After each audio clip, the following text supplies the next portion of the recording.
Look at the feet going down below. Oh my God.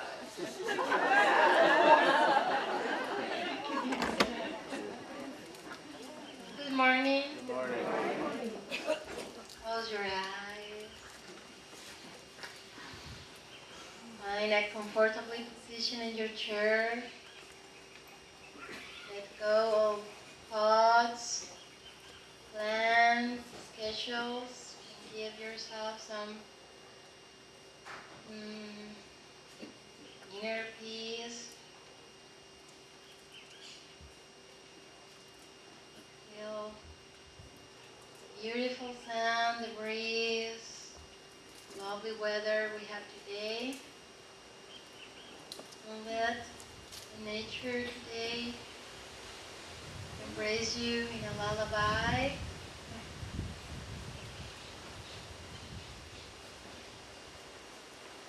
Jai Jagatambe, Jai Jai Jagatambe, Jai Ma Durga, Jai Ma Durga, Jai Jagatambe, Jai Jai Jagatambe, Jai Ma Durga, Jai Ma Durga, Jai Jagatambe, Jai Jai Jagatambe, Jai Ma Durga, Jai Ma Durga, Jai Jagatambe, Jai Jai Jagatambe, Jai Ma Durga, Jai Ma Durga, Jai Jagatambe, Jai Jai Jagatambe, Jai Ma Durga, Jai Ma Durga, Jai Jagatambe, Jai Jai Jagatambe, Jai Ma Durga, Jai Ma Durga. Take a deep breath. Take in the feeling of comfort, trust, security. And with the next inhalation, soft and gently open your eyes, bringing all these feelings to this moment, this place. Thank you.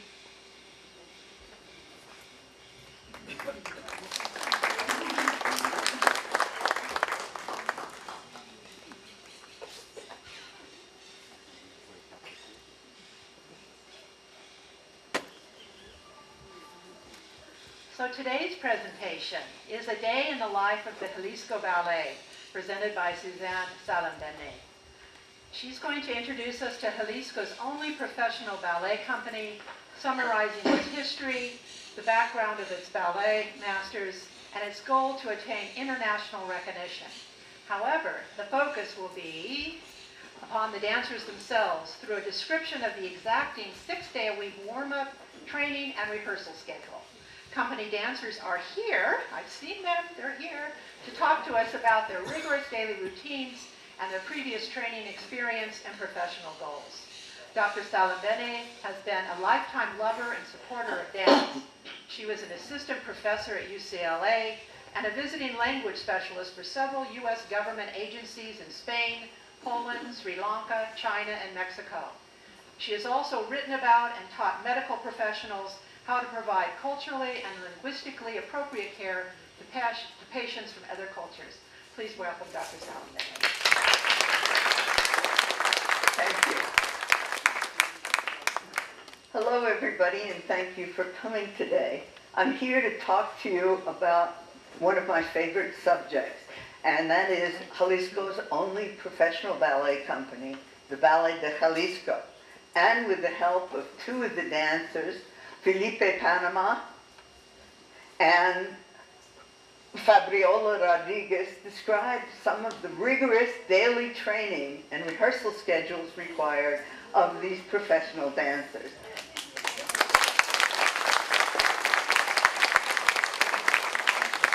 Before I begin, I'd like to say that while listed in the ballet programs as president of Friends of the Ballet, this hasn't happened yet because I found that establishing a formal nonprofit organization is too expensive and too complicated to do on my own, especially as a foreigner with limited Spanish.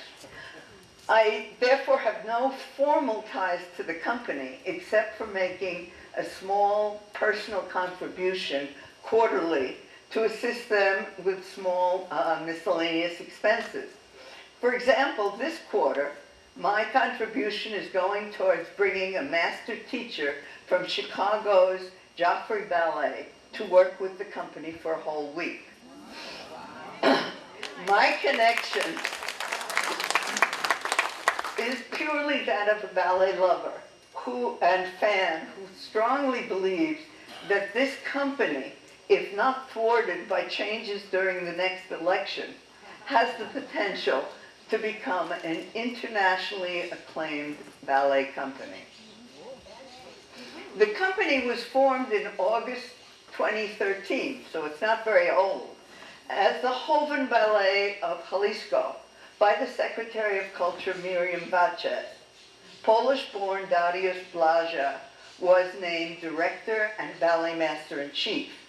He, with Slavko Loudwood, former first soloist of the National Ballet in Mexico City, and Aldo Cotton, formerly a dancer with the Ballet of Monterrey, are the three instructors, rehearsal directors, and company choreographers. By the way, Aldo is here in the audience with us today. Aldo, will you please stand? Or there he is.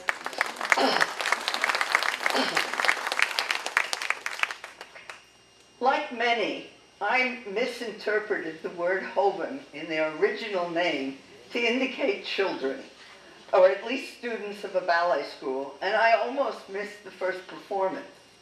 Fortunately, because of my love of dance, I went anyway to see what they were about. And during the intermission, the Secretary of Culture, Dr. Vachez, happened to be sitting next to me and heard my comments about the excellence of the company.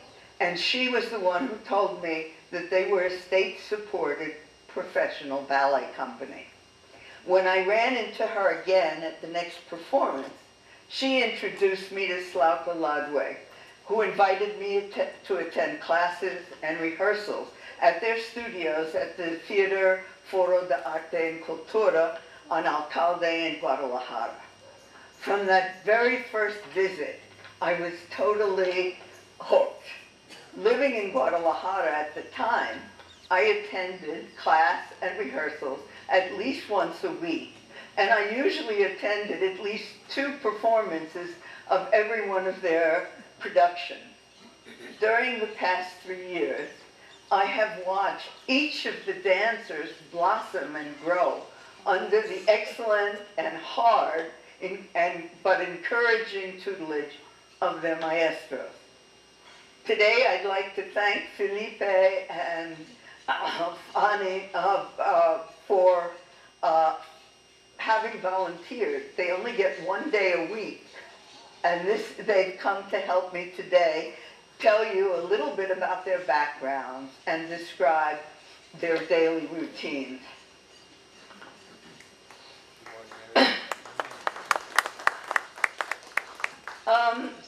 Felipe, when did you start to study dance? Well, I'm a kind of a rare case. I started off really late. I was 18 when I started doing contemporary, and 21 my formal ballet training. But most of my workmates started ballet very young, when they were 4, maybe 8 at the latest. And everyone went to different schools. Some people trained in private dance academies in their hometowns, and some people went to national ballet schools. And some of our soloists even studied abroad. Marisa Jimenez, which is a tall girl you'll see in the posters, she studied in Stuttgart and went on to dance for several years in Europe before joining our company. So there's dancers from different kinds of artistic educational backgrounds. Fabi, what about you? Are you from Guadalajara too? Well, yeah, I'm from Guadalajara, and I started dancing at 9 years old.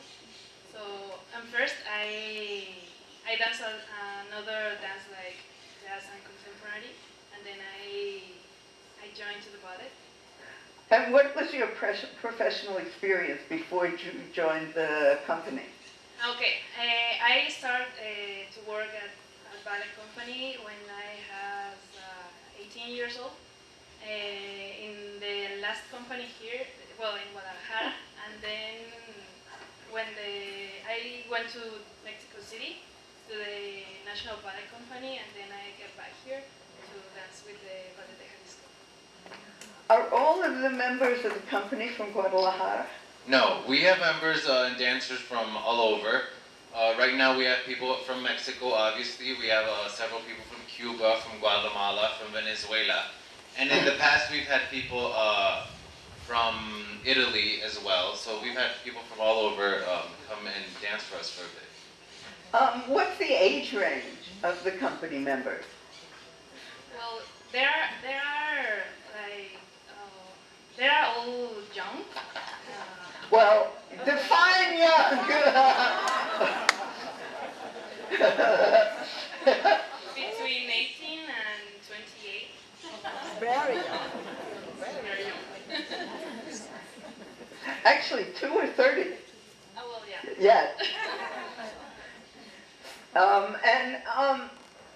What can you explain to the audience how you and your fellow company members usually spend your days? For example, how many days a week do you work? Well, we work 6 days a week, Monday through Saturday, and from 9:30 to 3:30. And what time do you usually get to the studio? Well, everyone has a different morning routine. Usually, you should try to get there at least 30 minutes before class starts. So yeah, around 9 o'clock. Okay, and what do you usually do before your classes begin? Before? Before the class begins? Well, I go to swim before my class begins to warm up before, and some Pilates and some exercise to warm up to get ready to class. What's so important about warming up before class? Isn't class in general a warm-up for you before the rehearsal? Well, class gets you ready for rehearsal, but it's a class, it's not a warm-up. So you have to be ready and warmed up before your technique class. Every day is a chance to work on your technique. You know, sort of like musicians. Musicians practice every day. I mean, and you know, the body is a different instrument, and obviously, even the most trained body starts to lose things with age. But you can still perfect your technique, and you gain other things, maturity-wise, that you can always bring into your dancing. And class is always, you know, the way to fine-tune your instrument. Okay, and can you go through the 3 major elements of every ballet class and maybe demonstrate a step or 2, or at least at the bar, and what each focuses on? Okay, well, the first section of the class starts at the bar, which is literally a metal bar, which you are sideways to. You hold it with one hand starting on your right side, and you start to use very simple footwork. First is tendus, which is the first exercises, which is simply using your foot to swivel across the floor, to the side, to the front, and to the back. And you start to practice your arm positions. Ballet has 5 main positions. First position is, first position. That's first classical position. Second position is feet apart and arms apart. Third position, arms and third position. And we have fourth position, which is the feet across but separate. And last is fifth position. Fifth in the arms and fifth in your feet. So after different exercises where your feet start to come off of the ground as you get warmer, and things start to get faster and quicker and more musical. Then we go on to center work when you leave the bar and you start to practice what you did on the bar. And we do turns and we do traveling combinations across the floor. And thirdly is Allegro. Allegro is we're jumping section. So first we start with very small jumps to get your feet ready, to get your joints and knees supple. And then you gradually move on to bigger and bigger and bigger jumps, which you would do in a ballet variation. So those are the 3 stages of a ballet class. You have approximately 15 minutes of rest between the end of class and the beginning of rehearsals. What do some of your friends, how do they spend this time? Well, before we finish the class, we have a little time to eat something to get energy to the rehearsal, and other dancers rest a little bit, or another get a stretch for the next. The next level. And the stretching is sometimes unbelievable. I was hoping they would bring some of their accoutrements with them today. I have seen one of the dancers actually hanging from the bar with rubberized plastic things this high off the bar, doing a split, so she's in this position with her legs. And they do this to keep warm before the rehearsal starts. Now, you're now rehearsing for this year's major production, Don Quixote, September 23rd, 24th, and 25th at the Degollado. Can you tell us what roles you will be performing? Well, yeah, we are very excited to perform Don Quixote, but it's a new ballet for us, and I will gonna dance Friends from Kitri. Yeah, okay. Friends from Kitri, and a chorus ballet from it called Seguidillas, and there's, well, that's gonna be, I'm gonna dance. Well, Don Quixote takes place in Spain, so there's all types of different characters. There's the actual Don Quixote, which is based on a novel by Miguel Cervantes, which is a very, very, very tall, old character who's going around Spain looking for adventures. So he's one of the main characters. He's Don Quixote. But that's more of a character who doesn't do much dancing, but is one of the principals in the story. And then we have Kitri and Basilio, which are two Spaniards who are in love and have to fight because Kitri is supposed to marry a person called Gamache because her father's marrying her off for money. It's hard times. But you'll see all types of people. You'll see gypsies. I'll be one of the bullfighters that'll be doing some dancing. And there's townspeople. So it's a very, very cultural ballet to say, because it's totally different than traditional Mexico. We're going to Spain for the setting. I know many professional companies, there's really an enormous separation between the corps de ballet and the soloist. I've seen a very different thing with the Ballet de Jalisco. Can you explain a little bit about that?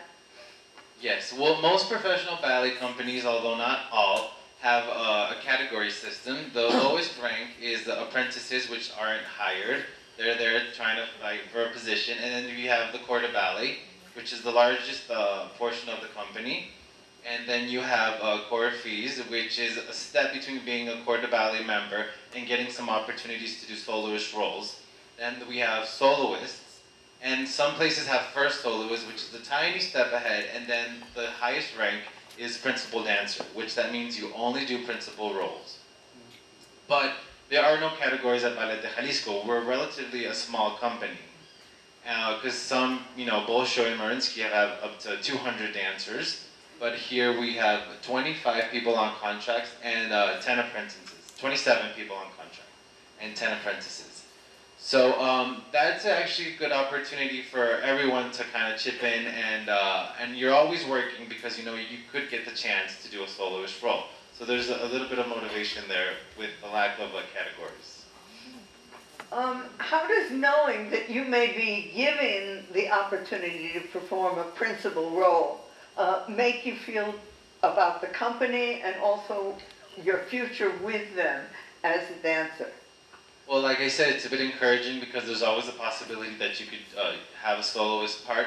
And it also makes you feel more like you're part of a group, a family, not just, a worker at a dance company, that you feel a bit more included. So, I mean, that just helps. This is one of the things that I notice most in the 3 years that I've been going to rehearsals and classes. The cohesion between this group is something that I've never seen in another company. And I've really noticed that, and I've noticed that the fact that I have never heard an unencouraging correction. That the ballet masters are very, very strict, and they work very hard with the dancers, and they correct everything. But it is a correction that is meant to assist them. And the other thing that I've noticed is that everybody pays attention and really listens, so that while Aldo or Slauka or Darius may be correcting him, she's listening and seeing, okay, how can this help me too? I've also noticed dancers helping one another a lot in practicing the role. Another thing that I've noticed about this company that I found really interesting is almost all the dancers try to learn the solo parts, even in the background, even though they know they won't have a chance this time to learn it. I see 3, 4, or 5 different couples practicing the pas de deux in the back while the actual soloists are rehearsing.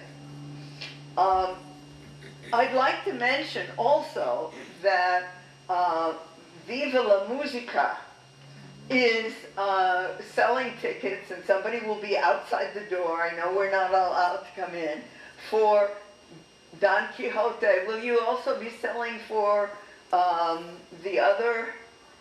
Yes. Yes, Don Quixote, and also Viva is bringing the group from the ballet to do some pas de deux from their repertoire October 29th. So that's an opportunity for you to come. The tickets for Don Quixote include the transportation to and from the theater for the matinee performance. This wonderful ballet is being premiered at the Degollado before it's presented at the International Music Festival in Guanajuato at the beginning of October. Not only that, but Viva has arranged the performance of some other ballets. Can you tell me, your schedule is really, really full, about the performances you have scheduled for the rest of the year? Well, we just did George Balanchine's Who Cares with music by George Gershwin. We just did that last week, and that was really fun. And now we're full on into Don Quixote, which is last week of September. I mean, no, first to last. And after that, we take Don Quixote over to Guanajuato for a couple of shows, and then we go to Mérida, which is in the southern Yucatan Peninsula, to do more shows. Then we come back here and we have the gala at the Ajijic Theater. And then we're going on tour to Mexico City to do Scheherazade. And then, well, we're actually, I'm sorry, I forgot, next week we're going to Guatemala for a whole week. So we're going to do a mixed rep over there. We're doing Who Cares again. And we're doing the pas de deux from Sleeping Beauty and from the Corsair, the ballet, and we're doing choreography by our resident choreographer Aldo, Danzón 2 by Arturo Marquez. And so that should be very fun, and then we come back in December to do our traditional Nutcracker season. And it's always sold out, Nutcracker, so make sure you make it. I hope you've enjoyed this little peek of the life of a professional dancer.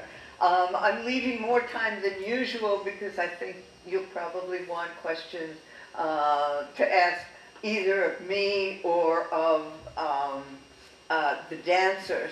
I would like to say that I'm always happy to bring people to the ballet rehearsals and class if you'd like to see them. The schedule this time is so busy that I probably won't have time to bring anybody until they start rehearsing for Nutcracker in November. But I try to go as often as possible. Unfortunately, I don't have a car, so either we would have to go by bus or something, but I'm happy to take people to see the rehearsal. It's really, I like the class actually as much as the rehearsal. And during, as I say, the 3 years that I've gone, I've watched each of the dancers grow and have gotten to know them and know what their weaknesses and their strengths are and see how they advance under the tutelage of their teachers. I also hope that you support this wonderful local company and help them make a major mark on the world of international ballet.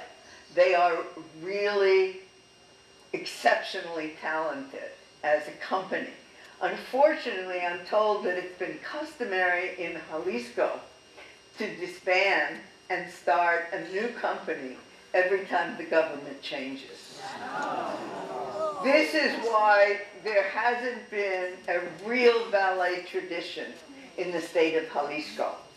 And what we're trying to do is work to make this company a permanent one. I'm now going to open it to questions from the audience for both the dancers and myself.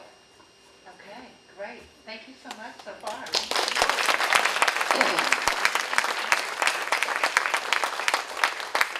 Questions, and a mic will be brought to you the same way. Thank you, Suzanne, and thank you, dancers, for coming.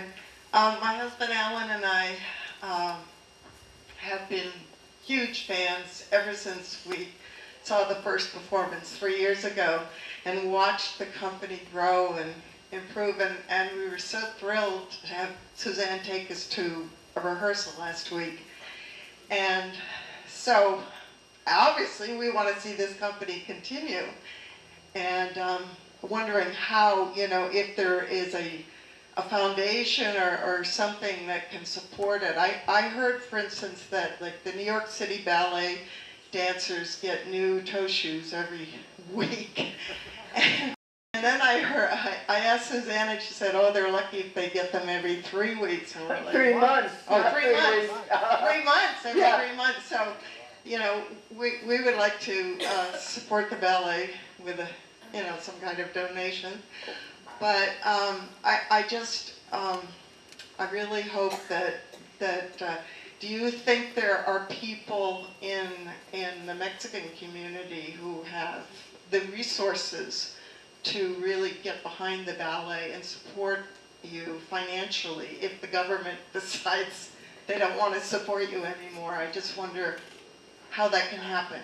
Well, as I say, what I've been doing for the past 2 years is I give a small contribution of 1,000 pesos a quarter, which I feel that I use without thinking for other things, and I'd rather do it for this. And when I was living in Guadalajara, a few of the members of the American Society there also did the same thing. I get a little receipt thanking me, and that's all. As I say, when I heard what had to be done to make a formal Friends of the Ballet, I just got scared off, because you need money to pay notarios, to pay for licenses, to pay for this, to pay for that, and I just don't have the funds. So I think that what can be done is informally, people who wish to contribute a little can do that, and then that will help keep the ballet going. Also, I think that the fact that the company, all the performances lately have sold out, and at the Degollado and at the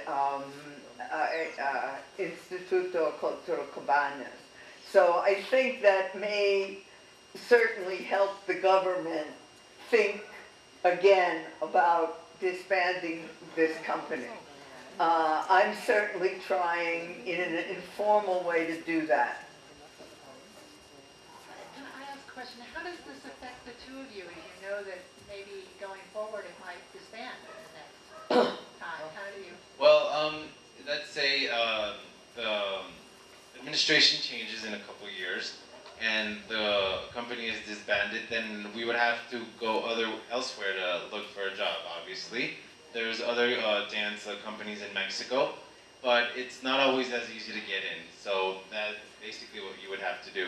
If you want to continue as a dancer, some people, take it as an opportunity to do something else, maybe go into teaching. But if you would want to continue doing dancing, you would have to, go elsewhere into the country to look for a job. That doesn't sound fun. No. No. Questions? Here. I was also misled by the word hoven. Could you explain the context in which this word is used? Well, I tried to talk to Miriam about that, and she, I think, intended it to mean new. The young company as a new company, as opposed to the other one that was disbanded when the elections took. Do you have any insight on that, Aldo? Well, there actually is a certain age limit for the company, because at the time of audition, you must be between 18 and 28. Some people auditioned, while being 28 when the company started, and have remained, so they're now obviously in their early 30s. But there is an age restriction on that. Do you have any other insight in why Miriam called it the Joven Ballet de Jalisco? We got rid of that name in December of last year, and the Joven was dropped just before Nutcracker. Was that we called Joven Louder. Ballet de Jalisco. It just was called Joven Ballet de Jalisco because we were a new company with a very young dancers, but a lot of people thought that we was a studio company with kids, like Susan said. So we decided to change the name because we are working very hard and we have a lot of tours and performances, and we have a lot of quality. We're a quality company and we're working very hard. So that's what it is. Okay. I'd like to thank you for coming, especially on your day off. We all, I'm sure, really appreciate that. And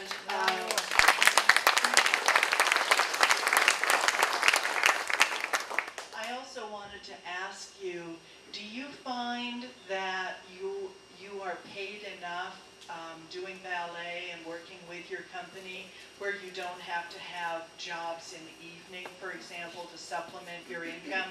Or are you okay with the income that you get from your professional dancing? Well, we can live well as our pay, but sometimes there's teach at the evening to get more funds to the life. And that's it. Well, we teach and then we live well for the payment for the company. Here? Here? Hi, I'd just like to say that I took a lot of pictures the other day when we were at the rehearsal, and I made a little slideshow. If anybody wants to see it, it will be in the back after the presentation.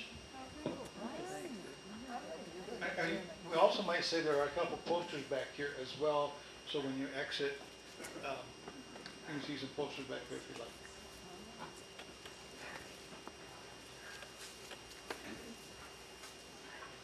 I wanted to ask you a little bit more about the disbandment of the company. So, I'm not sure I understand everything about what happens there, but it sounds like you can't form the company again in Jalisco. Is that true? Well, you can, but there's a lot of questions regarding political interest, and people, it's more of a power thing, and people like to present their own projects rather than to, take what's been and just push a little bit further. Everyone kind of wants to take credit, if you know what I mean. Instead of really, supporting the arts and the dancers who are in those projects, and taking it a bit further, even though it wasn't you who started it. So if it were to happen, someone would start a new project, but since it's a new project, it doesn't have the same people it doesn't have the same quality, the production's changed, so you have to start from the ground up again. So I would just wish that, people who are in power would kind of take that in mind, just to help us take everything a little bit further.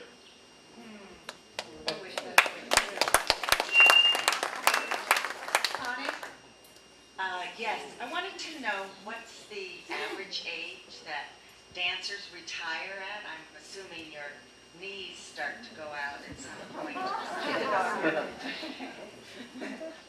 Well, it depends. I mean, it depends a lot on, your original, your physical capacities, and if you get injured. Obviously, the workload of a dancer is, it's very hard.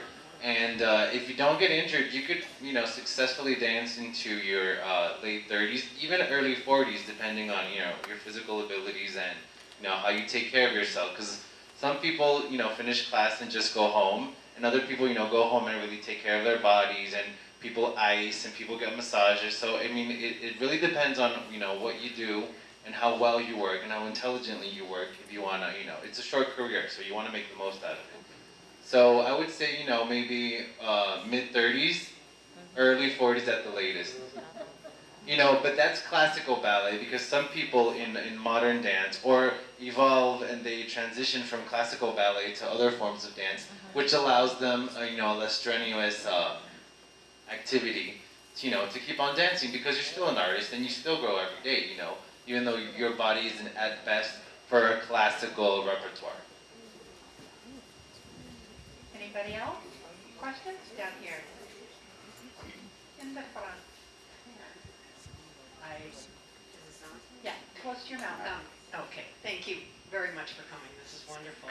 But I'm wondering if you have any nutritional guidance, because nutrition is so important for the stamina of a dancer. Is anyone helping people to eat properly? Well, there's a common misconception that dancers, especially female dancers, don't eat. But you do. What you do, I mean, you need energy, and you only get energy from food. And some, major companies, like the big companies, let's say the Royal Ballet in London, maybe ABT in New York, have, nutritionist specialists on board, but we don't. But everyone really works hard. Everyone knows what they need to do. Some men can go and have, a big torta after class, and then you see the girls come back with a pack of fruit, So it's different, especially between a male and female. But everyone, tries to get in their their nutrition. And it is different. You have to take care of what you eat because it's not about always the quantity, but the quality, because you need, it's your fuel. So you start to have I always say breakfast is the most important because since you have a long day, you shouldn't be really eating a lot between rehearsals, so it's good to start your day off with a good breakfast. By the way, some of the dancers can eat most 6-foot athletes out of house and home. I've had a couple of parties with the dancers, and one of the girls who is about this yay high, and if she weighs 90 pounds after you dumped her in the water, I've seen her eat more than I could eat in a whole week. So they really use up so much energy. Most of them, when they come and say hello to me at the beginning, when I walk into class, are absolutely soaking wet. So they do have to eat because they do use up so much energy. Well, I have a question about what kind of weight training do you do? Because you got to lift these gals and throw them 20 feet in the air. What kind of weight training program do the guys in particular go through? Well, we use TheraBands to keep toned, but most of us will usually do push-ups or some small weights. You can't really go to the gym and use like 100-pound weights because we need to be strong, but we need to be lean. The musculature that's needed for dance is very different than bodybuilding. So we work with our own weight, and also dancers help a lot because female dancers, because they need to be obviously thin on the thinner side. It's part of the ballet aesthetic, and there's also lots of mechanics. It's not just lifting dead weight. So there's also physics going in with impulse and jumping. So, but yeah, we don't usually do like bodybuilder weights. It's more working with your own weight. That's what I do too. Over here. I wonder if there isn't more physical wear and tear on women wearing those shoes. Yes, obviously. There's, men, have more wear and tear on our backs from lifting and on our arms and on our neck. And obviously female feet go through, they go through it with those shoes because it's hard work. You're putting basically your whole body weight onto your big toe. Yeah. Which ministerium supports the ballet? Culture, Ministry of Culture, Secretaría de Cultura. And what percentage of your budget do they contribute? They have all of our budget, obviously, but the good thing about Ballet de Jalisco is not only do we recover the initial investment, but we sell out, so we give back. We give our profits back to the investment and back to, our productions are helping, give back, so we can have more support. One of the problems with the Ministry of Culture is that, like most government offices, things like I remember, I'm not sure whether it was Sleeping Beauty last year or whatever, they were very late in getting the posters out. The tickets were late in being sold, and things like dance shoes, which should be given much more often, are not. They hold the purse strings, and many of the people in the ministry don't really understand the needs of both individual dancers and the company. And this is why we'd like to have, like the symphony has, is they have a patrons group. And what we'd like to get going for the ballet is something similar, so that we also have independent money as well as money from the government. So you're saying the government is really the treasurer? Yes. You talk about sponsors or support. Have you gone after them at all? Because there are many, many foundations in Mexico, and some very rich ones, who provide support. And have you solicited them? I haven't. As I say, I'm a ballet lover that contributes out of the love and the strong belief that this company has a future if it's kept going. I don't know about other grants. Do you know anything about it, Aldo? Well, the way the company is set up, the infrastructure of the organization, you can't receive private donations as of now, other than like what Suzanne does for us.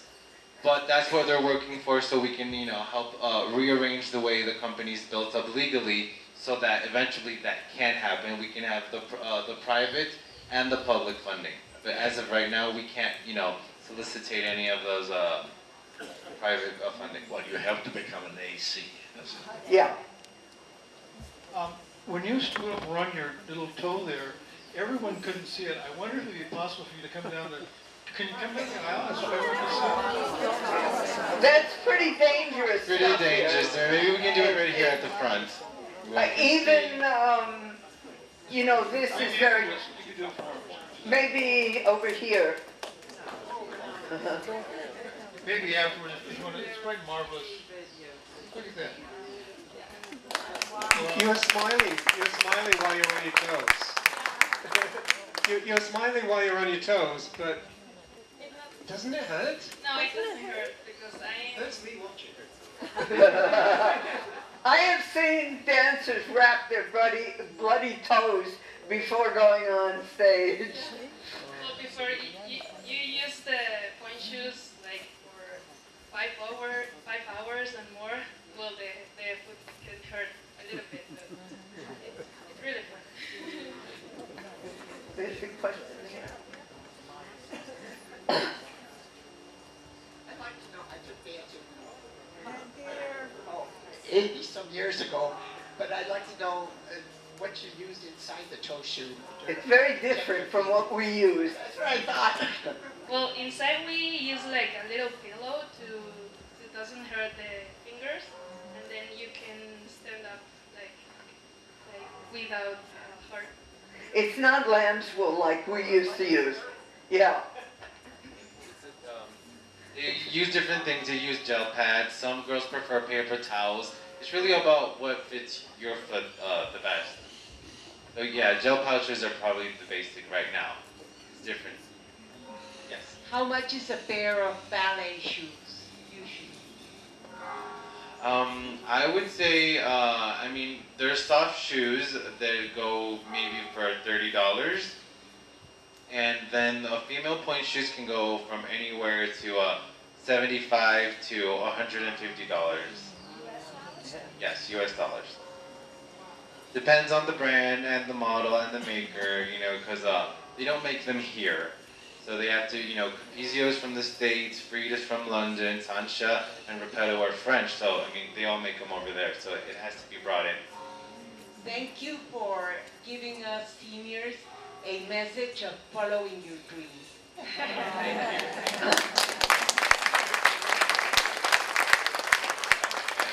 let me just say that we don't view Open Circle as a money-raising venue for people. But we're going to have a couple gals that are very hungry with hats out here, and they said they're going to. We're going to have some hats here in case, and see if we can buy some shoes or something for the ballet. Can you take money from us if we give you money? I can take it and give it to the ballet, or Aldo can, and if we have the person's names, I can get the receipts and give them out at another meeting. So don't feel obliged, because, but if Yeah, you it's want not our something in your heart. policy at Open Circle, but hey. Sometimes the heart says yes. Just says yes. Any other questions? I think we're done. Thank you, everybody.